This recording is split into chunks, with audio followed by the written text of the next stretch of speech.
महाभारत युद्ध में विजय प्राप्त करने के बाद पांडवों ने 36 वर्षों तक हस्तिनापुर पर राज किया। उसके पश्चात कई प्रकार की भयानक अपशगुन घटनाएं घटने लगी। भगवान कृष्ण को गांधारी के द्वारा श्राप और उनके पुत्र साम को ऋषियों से मिले श्राप के कारण यदुवंशी आपस में लड़कर समाप्त हो गए। फिर बलराम जी ने समाधि धारण कर अपने प्राण त्याग दिए। उसके बाद एक शिकारी द्वारा चलाए गए बाण के कारण श्री कृष्ण ने भी अपने प्राण दे दिए। उधर इस बात की सूचना जब पांडवों को मिली तो उन्होंने भी द्रौपदी सहित परलोक जाने का निश्चय किया और फिर उन्होंने सशरीर स्वर्ग की यात्रा के लिए प्रस्थान किया। लेकिन क्या आप जानते हैं कि इस यात्रा में युधिष्ठिर को कई परीक्षाओं से गुजरना पड़ा था? तो आइए जानते हैं क्या थी वो परीक्षाएं जिसे किया युधिष्ठिर ने पार। स्वर्ग की यात्रा पर निकलने से पहले युधिष्ठिर ने युयुत्सु को संपूर्ण राज्य की देखभाल का भार सौंप दिया था और साथ ही अभिमन्यु के पुत्र परीक्षित का राज्य अभिषेक भी कर दिया था। इसके बाद पांडवों व द्रौपदी ने साधुओं के वस्त्र धारण किए और स्वर्ग जाने के लिए निकल पड़े। परंतु हस्तिनापुर से निकलने के बाद रास्ते में पांडवों के साथ एक कुत्ता भी उनके पीछे चलने लगा। यह देख अर्जुन, भीम, नकुल और सहदेव को बड़ा ही आश्चर्य हुआ। तब युधिष्ठिर ने उन्हें बताया कि यह मेरा स्वामी भक्त कुत्ता है। फिर पांचों पांडव द्रौपदी सहित अनेक तीर्थों, नदियों व समुद्रों की यात्रा करते करते आगे बढ़ने लगे। फिर एक दिन वो सभी चलते चलते लाल सागर तक आ गए। परंतु अंतिम यात्रा के समय भी अर्जुन अपने गांडीव धनुष व अक्षय तरकशों के लोभ को त्याग नहीं पा रहे थे, जिस कारण लाल सागर के पास अग्निदेव प्रकट हुए और उन्होंने अर्जुन से गांडीव धनुष और अक्षय तरकशों का त्याग करने को कहा। तब अर्जुन को ना चाहते हुए भी इन दोनों का त्याग करना पड़ा। फिर पांडवों ने पृथ्वी की परिक्रमा पूरी करने की इच्छा से उत्तर दिशा की ओर यात्रा आरंभ कर दी। इस तरह यात्रा करते करते पांडव हिमालय तक पहुंच गए, जहां उन्हें केदारनाथ में शिव जी के दर्शन हुए और उन्होंने अपने बंधु बांधवों की हत्या के पाप से मुक्ति के लिए प्रार्थना की। फिर भगवान शिव ने उन्हें स्वर्ग का मार्ग बताया और पांडव आगे बढ़े तो उन्हें बालू से भरा एक समुद्र दिखाई पड़ा। इसके बाद उन्होंने सुमेरु पर्वत के दर्शन किए। फिर वे सभी सशरीर स्वर्ग की ओर बढ़ने लगे। तभी इंद्रदेव वहां प्रकट हुए और उन्होंने पांडवों से कहा, मैं तुम लोगों को लेने आया हूं। तब युधिष्ठिर ने कहा, प्रभु क्षमा करें, हम लोग आपके साथ स्वर्ग नहीं जा सकते, क्योंकि हम सभी मनुष्य हैं और हमारे लिए अपने बल पर ही स्वर्ग तक की यात्रा करना उचित होगा। युधिष्ठिर के मुख से ऐसी बातें सुनकर देवराज इंद्र प्रसन्न हो गए और वहां से चले गए।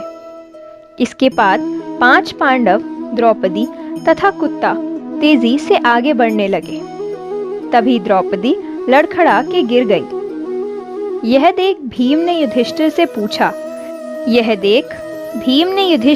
पूछा कि द्रौपदी ने कभी कोई पाप नहीं किया, तो फिर क्या कारण है कि वह सबसे पहले नीचे गिर पड़ी? तब युधिष्ठिर ने कहा कि द्रौपदी हम सभी में अर्जुन को सबसे अधिक प्रेम करती थी, इसलिए उसके साथ ऐसा हुआ। ऐसा कहकर युधिष्ठिर द्रौपदी को देखे बिना ही आगे बढ़ गए। फिर थोड़ी देर बाद सहदेव भी गिर पड़े। तब भीम ने पुनः युधिष्ठिर से पूछा कि सहदेव के गिरने का क्या कारण है। युधिष्ठिर ने बताया कि सहदेव किसी को अपने जैसा विद्वान नहीं समझता था, इसी दोष के कारण इसे आज गिरना पड़ा। इसी तरह कुछ देर बाद नकुल भी गिर पड़े। फिर भीम के पूछने पर युधिष्ठिर ने बताया कि नकुल को अपने रूप पर बहुत अभिमान था, इसलिए आज उसकी यह गति हुई। उसके थोड़ी देर बाद अर्जुन भी गिर पड़े। यह देख युधिष्ठिर ने भीमसेन को बताया कि अर्जुन को अपने पराक्रम पर बहुत अभिमान था। अर्जुन का मानना था कि वह एक ही दिन में सभी शत्रुओं का नाश कर देगा, लेकिन वह ऐसा कभी नहीं कर पाया और इसी अभिमान के कारण ही अर्जुन की आज यह हालत हुई है। ऐसा कहकर युधिष्ठिर आगे बढ़ गए। उसके बाद थोड़ी आगे चलने पर भीम भी गिर गए। जब भीम ने युधिष्ठिर से इसका कारण पूछा तो उन्होंने बताया कि तुम खाते बहुत थे और अपने बल का झूठा प्रदर्शन करते थे, इसलिए तुम्हें आज भूमि पर गिरना पड़ा। यह कहकर युधिष्ठिर आगे चल दिए। अब केवल वह स्वामी भक्त कुत्ता ही उनके साथ चल रहा था। थोड़ी देर चलने के बाद युधिष्ठिर कुत्ते के साथ स्वर्ग के प्रवेश द्वार पर पहुंचे, जहां धर्मराज ने उन्हें यह कहते हुए रोक लिया कि युधिष्ठिर, तुम्हारे साथ एक कुत्ता स्वर्ग में प्रवेश नहीं कर सकता है।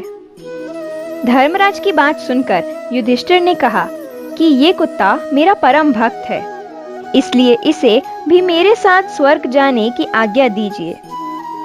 लेकिन उन्होंने ऐसा करने से मना कर दिया। परंतु जब काफी देर तक समझाने पर भी युधिष्ठिर कुत्ते के बिना स्वर्ग जाने के लिए नहीं माने, तो कुत्ते के रूप में यमराज अपने वास्तविक रूप में आ गए। जिस कुत्ते को युधिष्ठिर पूरे रास्ते अपना स्वामी भक्त समझ रहे थे, वास्तव में वह कुत्ता मृत्यु के देवता यमराज थे। युधिष्ठिर को अपने धर्म में स्थित देखकर यमराज बहुत प्रसन्न हुए। इसके बाद धर्मराज युधिष्ठिर को अपने साथ स्वर्ग ले गए। परंतु स्वर्ग पहुंचकर युधिष्ठिर को यह देख बड़ा आश्चर्य हुआ कि वहां दुर्योधन एक दिव्य सिंहासन पर बैठा है, जबकि उनके चारों भाई और द्रौपदी वहां नहीं है। तब युधिष्ठिर ने देवताओं से कहा कि मेरे भाई तथा द्रौपदी जिस लोक में गए हैं, मैं भी उसी लोक में जाना चाहता हूँ। मुझे उनसे उत्तम लोक में नहीं रहना है। तब देवताओं ने कहा कि यदि आपकी ऐसी ही इच्छा है तो आप इस देवदूत के साथ चले जाइए। यह आपको आपके भाइयों के पास पहुंचा देगा। युधिष्ठिर उस देवदूत के साथ चले गए। उसके बाद देवदूत युधिष्ठिर को ऐसे मार्ग पर ले गया जो बहुत ही दुर्गम और खराब था। उस मार्ग पर चारों ओर घोर अंधकार फैला हुआ था। सभी ओर लाशों का अंबार लगा हुआ था, जिनसे दुर्गंध आ रही थी। इसके अलावा लोहे की चोंच वाले कौवे और गिद्ध मंडरा रहे थे। वह असीपत्र नामक नर्क था। वहां की दुर्गंध से तंग आकर युधिष्ठिर ने देवदूत से पूछा कि हमें इस मार्ग पर और कितनी दूर चलना है और मेरे भाई कहाँ हैं? युधिष्ठिर की ये बात सुनकर देवदूत बोला कि देवताओं ने कहा था कि जब आप थक जाएं तो आपको लौटा लाऊं। यदि आप थक गए हैं तो हम पुनः लौट चलते हैं। युधिष्ठिर ने ऐसा ही करने का निश्चय किया। परंतु जब युधिष्ठिर वापस लौटने लगे तो उन्हें दुखी लोगों की आवाजें सुनाई दी। वे युधिष्ठिर से बार बार कुछ देर और वहां रुकने के लिए कह रहे थे। उन करुण आवाजों को सुनकर युधिष्ठिर ने जब उनसे उनका परिचय पूछा तो उन्होंने कर्ण, भीम, अर्जुन, नकुल, सहदेव और द्रौपदी के रूप में अपना परिचय दिया। तब युधिष्ठिर ने उस देवदूत से कहा कि तुम पुनः देवताओं के पास लौट जाओ। मेरे यहाँ रहने से यदि मेरे भाइयों को सुख मिलता है तो मैं इस दुर्गम स्थान पर ही रहूंगा। उसके बाद उस देवदूत ने यह बात जाकर देवराज इंद्र को बता दी। फिर कुछ क्षण पश्चात सभी देवता भी युधिष्ठिर के पास आ गए। देवताओं के आते ही वहां सुगंधित हवा चलने लगी। चारों ओर उजाला हो गया। युधिष्ठिर ने देवताओं से पूछा कि हे देवगण, मुझे बताइए ये सब क्या है? तब देवराज इंद्र ने युधिष्ठिर को बताया कि तुमने अश्वत्थामा के मरने की बात कहकर छल से द्रोणाचार्य का वध करवाया था। इसी के परिणाम स्वरूप तुम्हें भी छल से कुछ देर नर्क के दर्शन करने पड़े। अब तुम मेरे साथ स्वर्ग चलो, वहां तुम्हारे भाई व अन्य वीर पहले ही पहुंच गए हैं। उसके बाद देवराज इंद्र के कहने पर युधिष्ठिर ने देव नदी गंगा में स्नान किया। स्नान करते ही उन्होंने मानव शरीर का त्याग करके दिव्य शरीर धारण कर लिया। इसके बाद बहुत से महर्षि उनकी स्तुति करते हुए उन्हें उस स्थान पर ले गए जहां उनके चारों भाई आनंद पूर्वक विराजमान थे। फिर वहां युधिष्ठिर ने भगवान श्री कृष्ण के दर्शन किए। उन्होंने देखा कि अर्जुन उनकी सेवा कर रहे थे। युधिष्ठिर को आता देख श्री कृष्ण व अर्जुन ने उनका स्वागत किया। इसके बाद युधिष्ठिर ने देखा कि भीम पहले की तरह शरीर धारण किए हुए वायु देवता के पास थे। वहीं कर्ण को सूर्य के समान स्वरूप धारण किए देखा और नकुल व सहदेव को अश्विनी कुमारों के साथ देखा।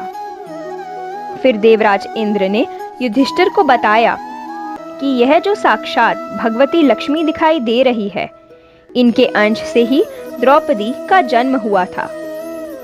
इसके बाद इंद्रदेव ने महाभारत युद्ध में मारे गए सभी वीरों के बारे में युधिष्ठिर को विस्तार पूर्वक बताया। इस प्रकार युधिष्ठिर को अपने भाइयों व अन्य संबंधियों को वहां देखकर बहुत प्रसन्नता हुई। तो यह थी युधिष्ठिर और पांडवों की स्वर्ग तक की यात्रा। आपको वीडियो कैसी लगी कमेंट करके जरूर बताइएगा। साथ ही अगर आप चैनल पर पहली बार आए हैं तो चैनल को सब्सक्राइब करके वीडियो को शेयर करें ताकि अधिक से अधिक लोगों को इस बारे में पता चल सके। तो मिलते हैं ऐसी ही एक नई वीडियो के साथ। तब तक के लिए धन्यवाद।